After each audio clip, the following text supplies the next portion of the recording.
Buenas tardes a todos, bienvenidos, gracias por asistir.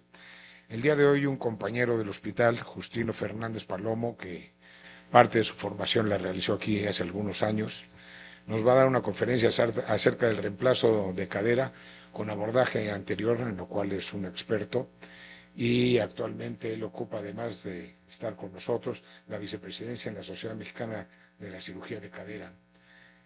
Para mí es un gusto presentarlo y estar con él porque ahora sí que lo conozco desde que era interno de pregrado aquí. Me da mucho gusto que colabore y que sea tan entusiasta con las cosas que hacemos aquí en la coordinación para tratar de estar más actualizados y más unidos. Sin más, le dejo el micrófono a Justino para que nos dé su plática. Gracias. Muchísimas gracias. Y espero que esto pueda ser de utilidad para ustedes y si en algún momento puedo yo contribuir en su práctica para alguna situación de estas o alguien quiere acercarse para ver las bondades de esta técnica, pues me daría mucho gusto y saben que están las puertas abiertas en todo momento. El único interés que podría tener, soy consultor para Medacta Internacional desde hace ya varios años y he sido parte del desarrollo de la técnica de abordaje anterior en México y en Latinoamérica. Si bien se ha visto que la cirugía de reemplazo de cadera es hoy por hoy una de las cirugías más exitosas del mundo y así está reportada dentro de todos los ámbitos quirúrgicos, seguimos teniendo temas de debate como los abordajes quirúrgicos. Y entramos en un punto en el que si es mejor el posterior, si es mejor el lateral, no vamos a tener discusión en ese sentido, porque yo estoy convencido que el mejor abordaje es el que mejor realiza un cirujano, con el que más confianza tiene y en el que más experiencia hay para tener una destreza y que lo pueda realizar. Sin embargo, quiero yo presentarles lo que ha sido para mí esta transición y por qué defiendo tanto ahora yo la técnica por abordaje anterior. Yo me formé con uno de los grandes maestros de la cadera en este país, que fue el doctor Marco Lascano. A mí me enseñó a hacer todo por abordaje anterior y así inicié mi práctica. A los 5 años me cambié para hacer abordaje lateral y así me mantuve por 18 años más. Y a partir del 2018 que adopté esto, encontré un punto que ha sido una verdadera diferencia, sobre todo en la evolución de los pacientes a corto y mediano plazo. Y esto es lo que me fascinó para poder hacerlo e ir haciéndolo cada vez con más confianza, sin encontrar limitación en cuanto a tipo de casos o dificultad en la presentación de las artrosis o de las fracturas y pues llegar a donde estamos hoy en día. Sin lugar a dudas, la experiencia del cirujano y las preferencias son muy importantes y hay que considerar algunos puntos. Si tenemos un tiempo quirúrgico menor, un menor sangrado, sí, en los primeros casos no se da, porque la curva de aprendizaje muchas veces conlleva a tardarse un poco más y puede haber un sangrado un poco mayor, pero después de superados 50 casos, logramos ya una meseta en la que normalmente ya no cambia. Y hoy en día el sangrado promedio en estas cirugías va entre 250 y 400 centímetros cúbicos.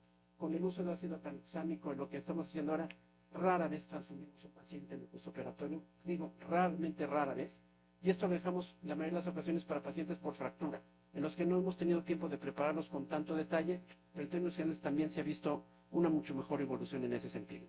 Tenemos, por ende, menos consumo de analgésicos, menos días de estancia hospitalaria, requiere mucho menos tiempo de terapia física y una desventaja importante es que hay mayor radiación para el cirujano, sí, y requiere de instrumental muy específico para que esto pueda realizarse de una manera cómoda. El abordaje anterior fue descrito desde hace mucho tiempo, desde el siglo antepasado por Hütter y luego fue modificado por Smith-Petersen y es bien conocido por todos ustedes, no es nada nuevo. Simplemente la aplicación de esta técnica para la artroplastía se vino adecuando y adaptando en los últimos 20 años, logrando hacer esto con incisiones cada vez más pequeñas. Y esto favorecido por el uso de instrumental muy específico y de algunos otros elementos como son las mesas especiales. Este abordaje se puede hacer en dos grandes formas, con el uso de mesa especial de tracción o sin mesa. La desventaja de la mesa es que pues, es un instrumento caro, es un instrumento que implica que el hospital lo tenga y no todo el mundo tiene acceso a este tipo de instrumentales o de equipo fuera de hospitales grandes y esto favoreció que se desarrollara la técnica también sin mesa. En México la ventaja es que en la gran mayoría de los hospitales no hay mesa, pero hay residentes. Entonces, 2 pares de manos sustituyen una mesa y te puede quitar de broncas, pero no es lo ideal. Y a mí me dicen, ¿por qué si lo podemos hacer con mesa lo haces así? Digo, si yo tengo un Mercedes-Benz y me ofrecen un coche de 1960, un Surus, pues si me ponen en el Mercedes, me voy en el Mercedes, me va a llevar al mismo lugar. Entonces, en un momento, si tengo el equipo, tengo la oportunidad de usarlo, lo uso, porque realmente, y lo voy a demostrar en un ratito cómo va favoreciendo esto, facilita mucho la técnica, porque libera manos y permite una mucho mejor exposición. Estas son algunas imágenes de las 2 mesas que uso, principalmente la mesa de Medacta, que estaba relacionada al uso de implantes específicamente de la marca, y la mesa Hanna, que es realmente un Rolls Royce, es un lujo impresionante. Hoy en día solo existen 2 mesas de Hanna en todo el país y 4 mesas de Hanna en toda América Latina. Es irónico, cuando en cualquier hospital en Estados Unidos hay 3 o 4 mesas en cada hospital. Es una mesa que cuesta $250,000, pero que en un momento dado creo que el costo se retribuye solo y nos marca una gran diferencia, porque además es una extraordinaria mesa de fracturas y es una extraordinaria mesa para utilizarse en cirugías no únicamente para reemplazo articular, sino como una mesa de tracción. Es de fibra de carbono, es automatizada, es hidráulica, entonces permite manipular la pierna de una manera muy, muy cómoda. Y esta es la manera en la que montamos al paciente. Con la mesa Medacta únicamente una extremidad, con la mesa de Hanna las 2 extremidades, y eso favorecería en su momento algo que yo no hago, que sería una artroplastia de cadera bilateral. Los abordajes siguen evolucionando, cada vez tendemos a hacerlos menores. Hoy la gran diferencia en el abordaje anterior, y si se hace por forma convencional, longitudinal, siguiendo el trayecto del tensor de la fascia lata, como vemos en este caso, o se hace tipo bikini, siguiendo el pliegue inguinal, que tiene grandes ventajas estéticas, pero también ciertos riesgos que voy a comentar en un momento más y que es importante que tomemos en cuenta y no la concebimos solamente como una cuestión de moda. En un abordaje bikini, este es el resultado que vemos nosotros a 3 o 4 semanas, y realmente para las damas muchas veces es muy atractivo el tener una lesión así. Yo tengo una percepción muy personal y digo, si alguien requiere una cadera, tiene que entender que va a tener, quiera o no, una cicatriz. Y el pretender esconder una cicatriz para ser más estéticos, pero comprometer en un momento dado el manejo de una complicación o de poder extender más, tiene que ser muy, muy considerado, porque puede haber problemas muy grandes, sobre todo si se genera una fractura de cálcar o tenemos una fractura femoral extendida por la cual no la alcanzamos por este abordaje. En cambio, con un abordaje longitudinal, con una extensión del mismo, podemos nosotros hacer una osteosíntesis completa sin ningún problema. Pero bueno, voy a empezar el abordaje de la plática, valga la redundancia, con 4 preguntas. Y vemos esta, lo más importante, ¿existe una relación directa entre los abordajes quirúrgicos a largo plazo? Se han descrito múltiples estudios, se han presentado múltiples análisis, metaanálisis de comparación en relación a esto en los últimos 10 años. Casi todos concluyen que sí hay un impacto directo en el abordaje, y es bien sabido por cada uno de ustedes cuáles son los riesgos explícitos de cada uno de ellos. Si comparamos abordajes anterior y posterior, realmente los resultados a mediano y largo plazo son iguales. El paciente prácticamente maneja los mismos niveles de dolor, la recuperación es prácticamente igual, con mucho menor riesgo de luxación con el abordaje anterior, eso sí, que con el posterior, y hay una diferencia significativa si lo comparamos con abordaje lateral. Pero en términos generales, si nosotros nos paramos a un año, la diferencia entre los 3 es mínima. Entonces, a respuesta de la pregunta hecha, sí hay diferencia en el abordaje, pero eso lo vemos en un periodo inmediato, en un periodo de mediano y a largo plazo. ¿El abordaje disminuye el riesgo de luxación? Y aquí sí puedo decir sí. Sin duda alguna, la frecuencia de luxaciones posteriores en abordaje anterior es mínima. Existe un mayor riesgo de luxación anterior, pero esto va directamente relacionado con la posición de anteversión de la copa.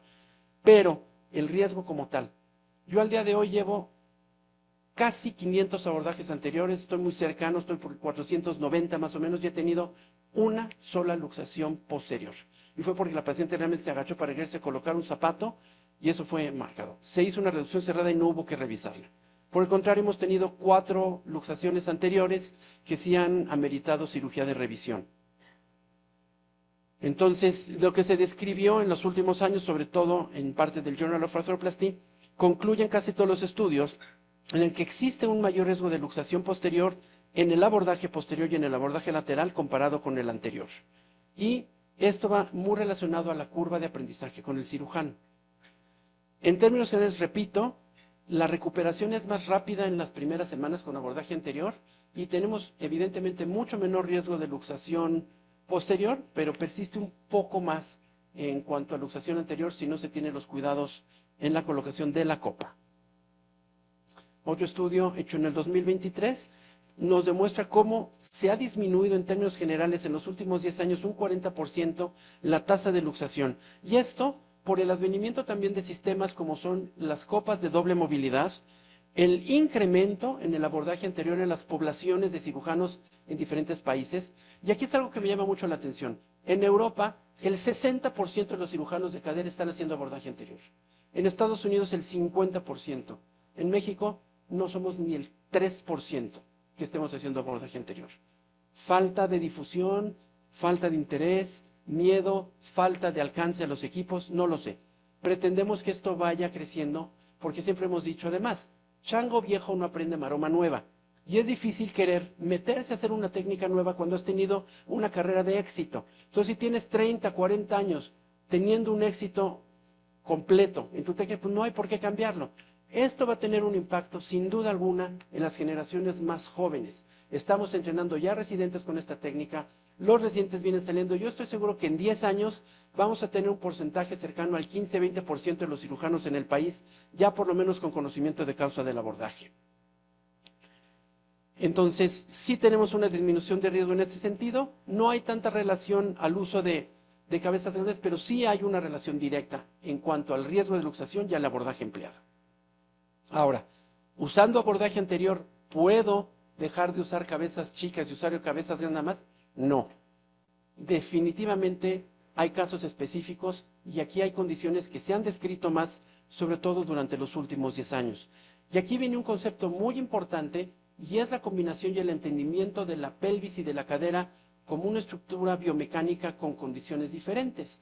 Y aquí, cuando entramos al tema de cirugía de columna, cambia por completo, porque hemos entendido que el paciente que tiene una patología de columna o que ha sido ya intervenido de columna y tiene una fijación, cambia la dinámica de movimiento de la cadera y esto predispone a un mayor riesgo de luxación. Si entendemos esos conceptos y entramos en lo que tanto se ha discutido ahora de la relación espino-pélvica y de la condición y si la evaluación previa y cómo se hace todo esto, vamos a tener menor índice de luxaciones apoyándonos de todas estas técnicas, considerando la posición óptima de la copa y en caso de pacientes que tienen fusiones lumbares, sobre todo de más de 2 niveles, o que tienen compromiso a nivel sacroiliaco, sí es importante incrementar la anteversión, porque no vamos a lograr tener una cobertura de la cabeza femoral cuando el paciente se siente, por la fusión misma de la región lumbopélvica. En este sentido, las copas de doble movilidad nos dan un mayor grado de protección, mas no debemos confiar todo nuestro éxito en el utilizar únicamente un sistema de doble movilidad si no logramos una perfecta orientación de los componentes. En este sentido, hemos visto también un mayor impacto y una influencia muy importante de la industria en la selección de implantes, lo cual tampoco es correcto. Sin lugar a dudas, hoy en día el utilizar cabezas de mayor diámetro, principalmente 36 o 32 milímetros, nos van a dar una mayor seguridad si vamos a utilizar cabezas 28 y no se diga de las cabezas 22. Entonces, no sustituimos el uso de implantes específicos por utilizar uno u otro abordaje. El abordaje anterior no exime del tener una luxación. Una copa mal colocada, sea abordada por donde sea, nos va a dar complicaciones. Simplemente tenemos una visión diferente. Y la última pregunta, ¿hay mayor sangrado en el abordaje anterior? Sí, sí hay mayor sangrado, pero únicamente en los primeros casos, digamos, porque uno se tarda más. Una vez que uno tiene una destreza y una curva de aprendizaje que permite hacer la cirugía en 1 hora, realmente el volumen de sangrado es mucho menor porque la exposición es menor y el daño a tejidos blandos es muchísimo menor. No se desinserta un solo músculo de su origen, no se secciona un solo músculo, no se corta un solo tendón. Realmente el sangrado que tenemos es el que tenemos a expensas del fresado acetabular y del sangrado medular. Y obviamente si tuviéramos alguna lesión vascular, que ahora vamos a ver cuáles son los riesgos que podemos tener durante el abordaje. Y entonces esto está directamente relacionado con el tiempo quirúrgico y por ende con la curva de aprendizaje. Pero si hacemos el análisis de los estudios que se han reportado de los últimos 10 años, vemos que la diferencia no es significativa y sobre todo en manos expertas. Yo hice una descripción de la técnica paso a paso de esto hace 5 años que se publicó en los anales médicos del Hospital ABC y pueden tenerla al acceso a disponibilidad. Está en internet, lo tenemos en Medigraphic y viene una descripción muy precisa de la técnica paso a paso, que es lo que voy a describir ahora. Empezamos por la posición del paciente, el montaje del mismo, el armado de la mesa y el vestido.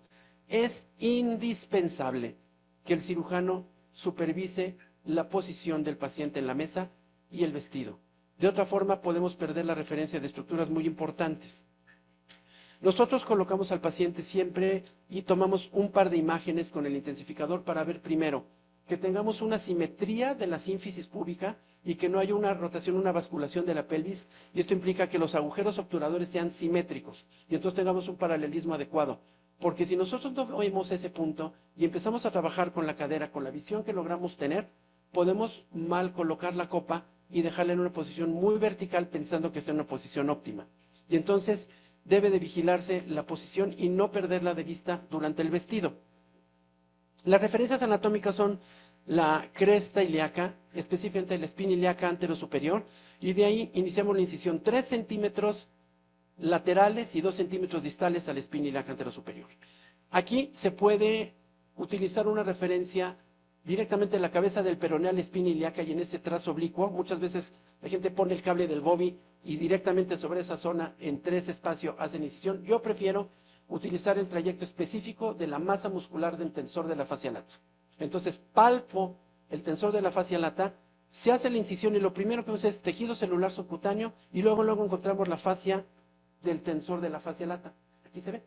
Entonces ubicamos la fascia en este sentido, se hace un corte de la fascia en la misma dirección de las fibras, separamos la fascia del tensor de la fascia lata en esta parte y se hace una disección roma de la masa muscular del tensor, de tal manera que el tensor se retrae hacia posterior en esta parte y deja expuesta la otra parte de la misma fascia. Ten en cuenta que la fascia envuelve todo el músculo.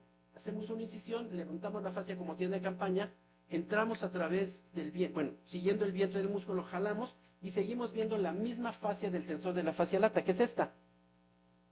Aquí hacemos el segundo corte de la fascia con muchísimo cuidado porque justamente en esta zona viene el paso de la arteria circunfleja lateral. Entonces, atrás de esta fascia está el recto anterior, que es el plano que vamos a utilizar entre el tensor de la fascia lata y el recto anterior. Se hace cuidadosamente la incisión en este sentido de esta parte e identificamos directamente los vasos circunflejos. Estos se ligan, se cortan y se retrae por completo. Y después de este punto, que aquí está la arteria, ya la tenemos en ese sentido muy bien identificada, se liga, se corta y abajo de este plano lo único que hay es la cápsula articular. Entonces, se hace una capsulotomía que puede hacerse, yo la hago en B invertida, se puede hacer en T o se puede hacer en una forma convencional y se expone directamente el cuello femoral y la cabeza. En este sentido, también varía por escuela si se hace una osteotomía in situ o se hace una osteotomía en galleta y se saca en 2 fragmentos. Yo aprovecho la mesa, gracias a la mesa damos tracción, se separa 1 centímetro, hacemos el corte y automáticamente se distrae el corte de la osteotomía y deja la cabeza muy fácil de poder ser identificada. Aquí se ve el corte como ayudándonos con la tracción de la mesa, luego se distrae esto, tenemos la posición de la cabeza y aquí lo que hacemos es meter un cincel y girarlo como llave 90 grados para exponerla de frente, meto el tirabuzón, el sacacorchos, rotamos la parte de la cabeza, se retira la cápsula que pudiera estar adherida y se extrae la cabeza femoral sin mayor problema. Y esta es la visión que vemos del acetábulo directa. Aquí la incisión ya es un poquito más chiquita, entonces no vemos una incisión muy expuesta, pero esa es la visión que vemos para poder hacer la resección del labrum completo, y esta es la visión que tenemos nosotros de todo el fondo acetabular. Este es el trasfondo, este es el borde superior anterior, aquí quedan los remanentes del labrum, únicamente colocamos un separador en la parte posterior para poder exponerlo, y iniciamos el fresado acetabular. Aquí recomiendo que se utilice el intensificador de imágenes para poder ver la orientación y la posición de la fresa acetabular y no tener un accidente o no colocarla en una posición inadecuada. Y en base a la programación, a la planeación que teníamos, vamos llegando al nivel que queremos. Entonces, si yo tengo planeado una copa 54, por lo general llegar a 52, paro, hacemos pruebas, y en lo personal yo ya no hago pruebas, no coloco los componentes de pruebas, sino pruebo con las mismas raspas. La raspa que yo tengo me sirve ya para hacer la prueba del mismo y ver que tengamos la estabilidad y la orientación. A veces llegamos a utilizar la prueba únicamente para cerciorarse de alguna posición o de algo, pero por lo general no. Y esto es lo que vamos viendo por fuera. Podemos ya colocar la copa a través de la misma incisión. Y aquí algo que yo hago y que no se ha descrito mucho es para verificar la posición exacta de la copa. Si yo quiero darle una neutralidad de 45 grados en el plano vertical y de 25 grados de anteversión, lo único que hago es, esta es mi copa en posición neutra, muevo el intensificador de imágenes a 25 grados y tengo que ver la copa completamente neutra. Si yo le doy esta neutralidad, veo que además el borde superior y el borde inferior están en su sitio, la copa no está ni vertical ni horizontal. Ya está en la orientación que tiene que ser. Y tengo la anteversión deseada, impacto sobre esta zona y vuelvo a verificar. Y aquí tengo yo 25 grados de anteversión y 45 grados de inclinación. No necesitamos el robot, porque eso es lo que nos estaría haciendo todo el sistema de navegación. Esta es la posición con la que vemos la copa, se coloca el liner, se posiciona en esta zona y es la visión ya que tenemos de la copa como tal. Y luego viene el uso de la mesa. Con la mesa nosotros posicionamos el fémur con 120 a 130 grados de rotación externa, se da extensión de la pierna y aducción. Y eso nos permite una exposición completa del canal femoral. Y aquí es en donde entra un poquito en juego la parte más complicada del abordaje, porque a veces que es necesario hacer una liberación un poco más dedicada. Ojo, hay quien empieza a hacer liberaciones muy extensas y entonces me han preguntado, ¿qué caso tiene hacer un abordaje anterior si vas a hacer liberación de todos los centros posteriores? Te llevas el piramidal, te llevas la parte de los rotadores y entonces podemos condicionar una estabilidad posterior muy fácilmente. No se necesita. Se coloca en el sentido, se hace una liberación únicamente de la cápsula, parte sin ni siquiera tener que tocar el psoas, y de la zona de la cápsula de la parte medial se puede colocar un separador en la parte lateral del trocánter mayor y impulsarlo. Y una de las grandes ventajas que nos da la mesa de Hanna es que tiene un sistema de riel con un gancho, en el que se coloca un gancho por atrás del trocánter menor, se eleva de manera automática y posiciona el fémur de tal manera que no tenemos que estar peleándonos para la retracción. Muchas veces no se necesita, logramos esta visión y nos permite hacer el fresado de todo el canal femoral de acuerdo a lo que queremos. Y una vez que se logra esto, hacer las pruebas de estabilidad y las pruebas con los componentes temporales. En ese sentido, a mí me gusta hacer una revisión en intensificador de que ya llegamos al tamaño. Aquí vemos el llenado del canal con la fresa para ver que estemos realmente dentro del plan y la longitud del corte. Si nosotros tenemos ya la posición de la raspa donde tiene que estar, podemos verificar con la cadera contralateral que la distancia del trocánter al isquion sea la adecuada y entonces evitar que tengamos discrepancias de longitud. Una vez hecho esto, colocamos los sistemas, el sistema definitivo, que es con impactación manual directamente, y en lo personal me gusta hacer una segunda prueba de longitud y poder volver a verificar si realmente tenemos una exactitud en la longitud de ambas extremidades. En este caso optamos por subirnos un número más de la cabeza y cambiarla ya por la cabeza definitiva, y después hacemos pruebas en rotación externa máxima, rotación interna, perdón, neutra, rotación externa y rotación interna. Y una vez que tenemos esto, cerramos la cápsula, se infiltra, se cierra únicamente la fascia del tensor de la fascia lata, tejido celular y cerramos piel. Y este es el resultado del control radiográfico que vemos. Y vemos en ese sentido que la similitud de los dos trocánteres es prácticamente igual. Y en la mesa de Hanna nos permite además colocar una placa y tomar el control incluso antes de poner los componentes finales. Sobre todo la cabeza final, podemos jugar todavía un poquito más con la longitud. Esto en la mesa Medacta no se puede, la Hanna sí lo permite hacer. Y miren ustedes, este es el resultado que vemos nosotros a las 3 semanas, ¿no? Una paciente con una masa corporal de 40, después de haber tenido un grado de displasia muy importante. 3 semanas. 3 semanas. Sí. ¿Okay? Muy bien. Esto es a las 6 semanas después de haber hecho una artroplastía en un tiempo 6 meses antes y la segunda justamente 6 semanas antes de esta. paciente joven, pero realmente el resultado funcional es muy bueno. ¿Sí o no? Al punto, no difiere mucho del abordaje posterior o del abordaje lateral bien hecho. ¿Okay? Ahora, lo que comentaba al principio, la tendencia para bikini, a mí en lo personal, y es una cuestión a título personal, no me gusta. Y no me gusta porque a pesar de que la exposición es muy similar, porque realmente lo único que cambia es, se hace la incisión en bikini sobre el pliegue, y una vez que llegamos al plano celular, se abre el plano del tejido celular subcutáneo y la exposición del tensor de la fascia lata y del acetábulo es idéntica. Aquí el riesgo es, si el abordaje queda muy proximal, no vamos a tener un alcance adecuado para preparar el fémur, y si por el contrario queda muy distal, no llegamos a lograr al acetábulo y podemos generar lesiones de la piel o dañar las masas musculares de una manera muy fácil. Si en un momento dado tuviéramos una fractura de cálcar, no es tan fácil colocar un cerclaje. Y ese es un punto que puede ser de riesgo. Si tenemos una fractura en zona 1 o tuviéramos una fractura únicamente a nivel del trocánter menor, se puede cerclar sin problema. Pero si tenemos una fractura que se extienda, forzosamente hay que extender el abordaje de manera arterial. Y entonces acabamos de un abordaje muy estético con un palo de hockey que es lo más antiestético y lo más complicado. Entonces sale peor el remedio. ¿Okay?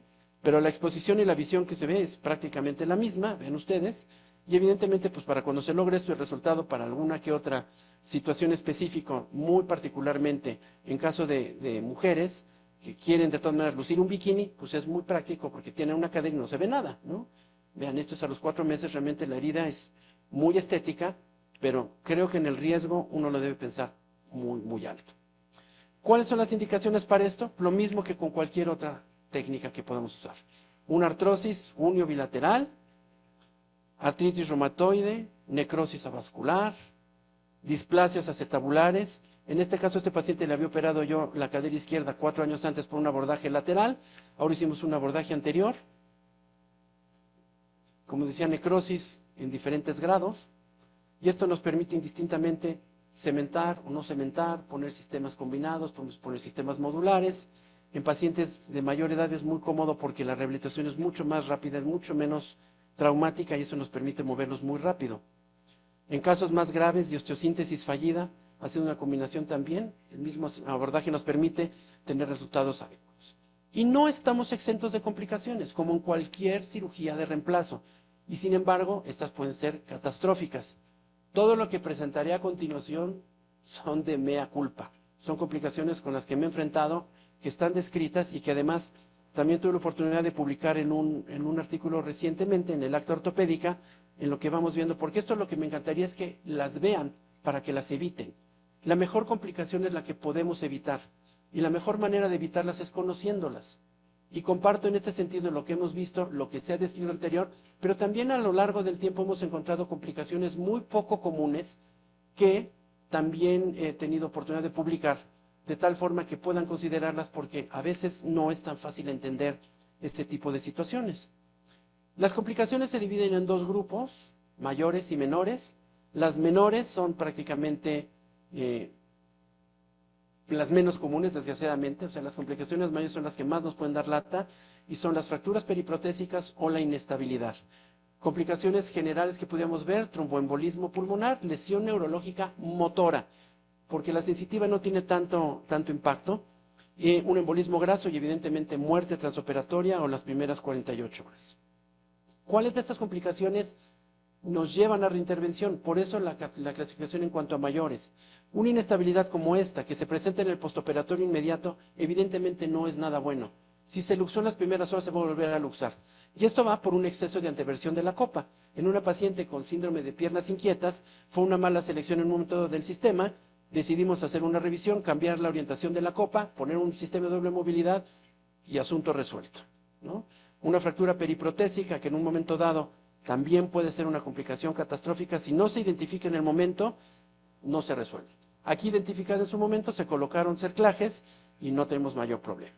Infección, como en cualquier otro abordaje, en una infección no estamos exentos, sobre todo si hay un mayor tiempo quirúrgico y no hay una destreza tanto por el cirujano y lleva una cirugía de 4 horas o de 5 horas que sea muy cruenta, pues evidentemente el riesgo de infección es mayor y eso pues debe de tratarse de la misma forma que trataríamos cualquier otro. En este caso con un espaciador, un retiro de implante y una revisión en otro tiempo para colocar ya un sistema definitivo. En este caso el paciente pues requirió del otro lado y se le hizo la artroplastía del otro lado. Fracturas periprotésicas transoperatorias o fracturas que no identificamos. Esta es una situación bien común y que debe de evitarse. Una fractura de estas no es que pase en las primeras horas, fue una fractura que no se identificó en cirugía y en el momento en que el paciente empieza a movilizarse hay un desplazamiento y esto evidentemente requiere de una revisión inmediata para hacer una estabilización y una osteosíntesis con un sistema ya de fijación metafisiaria. Diafisiaria. Fracturas más complejas, que son las fracturas interprotésicas, son realmente complicaciones catastróficas que deben de saber manejarse y deben de tener conceptos adecuados en cuanto al manejo por parte del mismo cirujano que maneje la parte de trauma y resuelve el problema. Esto estamos viendo que hay un incremento porque hay un incremento del número de artroplastías y por ende un incremento en el número de complicaciones a nivel general que estamos viendo cada vez más. Pero desgraciadamente también un incremento sustancial en los costos. Hoy en día, una infección periprotésica, una fractura periprotésica en este hospital significa más de 1 millón de pesos de gastos. Hay desarrollo de nuevos implantes que nos permiten manejar estas complicaciones, placas cada vez más sofisticadas, sistemas de cerclaje, sistemas de placas que permiten una fijación sin tener que retirar implantes que no tienen una disponibilidad tan certera en México. Dentro de las complicaciones menores, lo que más lata nos da, y esta sí es una complicación totalmente atribuible al abordaje anterior, esta sí le colgamos la medalla, no lo van a ver tanto en un abordaje lateral, la infección de la herida quirúrgica. Y esto se da por la cercanía con el pliegue inguinal, y es la única indicación que yo veo realmente óptima para hacer un abordaje bikini. Cuando tenemos un paciente que tiene una panza muy grande o que tiene un pliegue que cuando se levante va a caer sobre la zona, la humedad, la parte de maceración es más factible y aquí hay dos opciones. O nos dejamos de hacer y hacemos realmente un abordaje lateral o posterior y nos quitamos de problemas, o hacemos un bikini o cuidamos que esto no se vaya a dar. Porque si la herida cruza el pliegue inguinal, eventualmente va a dar problemas. Y si esto no se identifica, podemos terminar con situaciones que nos lleven a volver a meter al paciente a quirófano para hacer una desbridación y hacer una limpieza, y esto implica que el paciente tenga otra vez un gasto mayor e incrementa los riesgos de infección protésica. ¿Okay? Esta es una de las complicaciones que les decía, son muy poco comunes, que me tocó ver hace poco y tuvimos oportunidad de publicarla en el JBJ, una paciente que llega a los 10 días de la cirugía con un dolor fuera de contexto, no encontramos una razón, es un diagnóstico por eliminación, no hay infección, no hay inestabilidad, no hay fractura, ¿no? Se produce un hematoma retroperitoneal y esto sigue el trayecto de las fibras del psoas, genera un hematoma contenido que se resuelve en la mayoría de los casos con anticoagulación y con reposo. He tenido 2 casos similares después de haber publicado este caso como tal, ya identificando una vez ya sabemos por dónde puede brincar y en ningún caso ha tenido que hacerse una nueva intervención para retirar el hematoma o hacer alguna cosa mayor. Ha habido casos, 2 ocasiones de lesiones vasculares importantes, sobre todo trombosis de la arteria ilíaca, que han requerido una revascularización, y esto es por una mala posición de un separador. Que de tal forma podemos ver lesiones similares por lesión del nervio ciático en un abordaje posterior, o lesión del glúteo en un abordaje lateral, que tenemos que ir lidiando con esto. Entonces, este abordaje es muy amigable, es muy fácil, es un abordaje que permite el hacer la cirugía sin mayor complicación. Requiere de un tiempo de aprendizaje, sí. Yo pienso que con un promedio de 20 cirugías, bien asesorados, 20 cirugías en las que se tengan los elementos necesarios para un cirujano experimentado, puede darle la confianza y la certeza de poder hacerlo ya de manera rutinaria. Sí existe una menor frecuencia de luxación, pero no reemplaza las otras opciones que tenemos para disminuir esos riesgos. Como mencioné en un principio, el uso de sistemas específicos en condiciones diferentes, como en pacientes con complicaciones o condiciones predisponentes espinopélvicas, es un hecho. Si hay un menor sangrado, tenemos sin duda alguna un menor tiempo de estancia hospitalaria. Tan es así que la tendencia hoy en día es hacer esto como cirugía ambulatoria. A mí, en lo personal, hacer una cadera ambulatoria se me hace meternos un balazo en el pie. En nuestro medio, en este hospital, en este grupo de pacientes que manejamos, es un error, porque el paciente te va a estar hablando a las 10 de la noche que le sangró la herida, que se le manchó el parche y quiere que alguien vaya a su casa a cambiarle las gasas. Sin embargo, a un nivel institucional en el que vamos contra reloj, que necesitamos liberar camas, que tenemos una lista de espera de 2 años y medio para hacer una cadera, si nosotros logramos meter un programa en este tipo de cirugías y logramos que en pacientes selectos, pacientes no tan obesos, pacientes activos, jóvenes, podamos hacer caderas ambulatorias, podemos bajar la lista de espera de los institutos, tanto en el ISSSTE como en el Seguro Social, para los siguientes 2 años. Estamos ya en proyectos. Magdalena de las Salinas ya empezó un proyecto muy ambicioso de cirugía ambulatoria con abordaje anterior, y creo que están teniendo muy buenos resultados por los volúmenes que tienen. Pero nos tomó 10 años poder convencerlos de hacer que voltearan a ver esto como una opción más. ¿Por qué? Porque iba de la mano de los proveedores y de los insumos seleccionados. Entonces, mientras no se seleccionara una prótesis que sea apta para ser utilizada con este sistema, pues no se iba a hacer. Afortunadamente, eso, por lo menos en esta gestión, se ha superado. ¿Okay? Insisto que la disminución de la luxación y de la inestabilidad tiene que ver con múltiples factores, y esto va de la mano con el desarrollo de nuevos implantes, de nuevas tecnologías, pero del mejoramiento en la destreza de nosotros como cirujanos. El abordaje anterior en cirugía de cadera sí tiene una menor frecuencia de luxación, pero no reemplaza las otras opciones que pudiéramos tener. No es algo que tengamos que forzar, y si uno se siente muy confiado haciendo un abordaje lateral o posterior, tiene resultados excelentes, no tiene por qué meterse en camisa de 11 varas, pero tener una opción. ¿Por qué?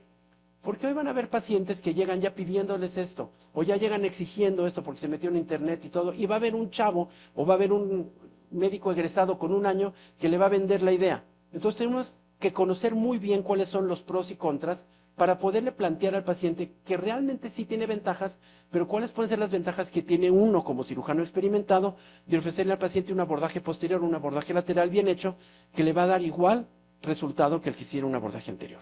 No es cuestión de moda, es cuestión de conocimiento y es cuestión de destreza como tal. Pues con esto concluyo y espero tengan muy buen provecho, y si alguien tiene alguna duda o alguna inquietud, estoy a sus órdenes para hacerlo.